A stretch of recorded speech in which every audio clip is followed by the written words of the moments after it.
Welcome to another edition of The Double Shot. This time, Jake and I are taking on a reason to actually enjoy Starbucks. Jake and I usually give Starbucks a hard time because, as you'll agree, pumpkin spice lattes are disgusting. See, he agrees.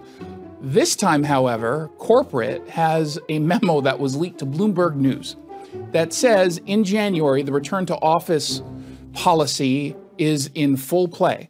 And the memo essentially says, if you don't want to come back into the office, guess what? You don't have to. You can stay home permanently because you're canned. They're finally taking a position. Amazon took a similar position not long ago, a few weeks ago, that essentially said the same thing. If you're not comfortable coming back into the office like an adult, because that's what adults do, they go into offices to work, totally cool. You just won't be collecting a paycheck anymore.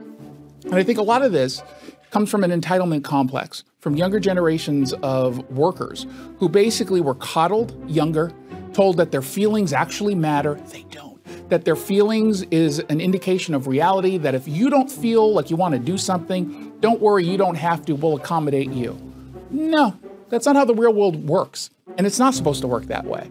Let's be clear, businesses are in trouble when they don't have people who are willing to come into the office and do the work that's necessary.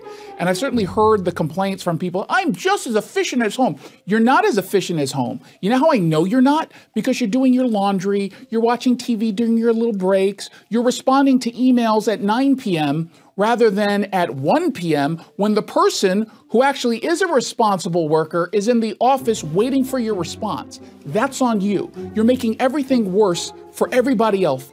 It is selfish. Do you agree? No, that's a good point.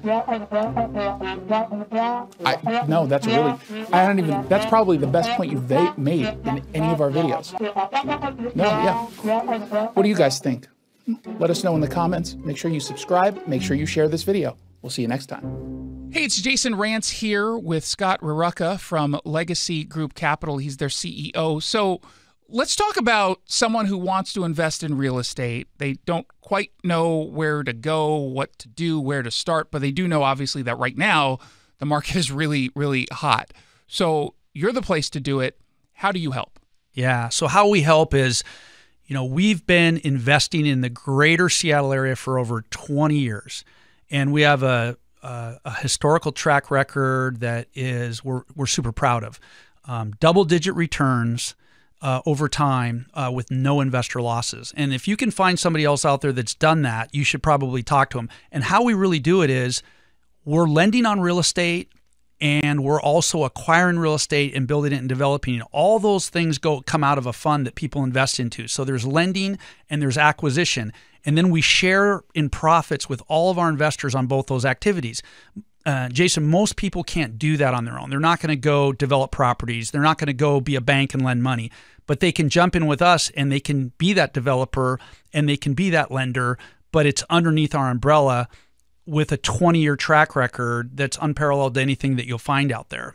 We've been told that we're one of the best kept secrets in the Pacific Northwest. I don't want it to be a secret. I want everyone to know just about what it is you do. The Legacy Group Capital family of funds offer short-term 90-day investments at 7%.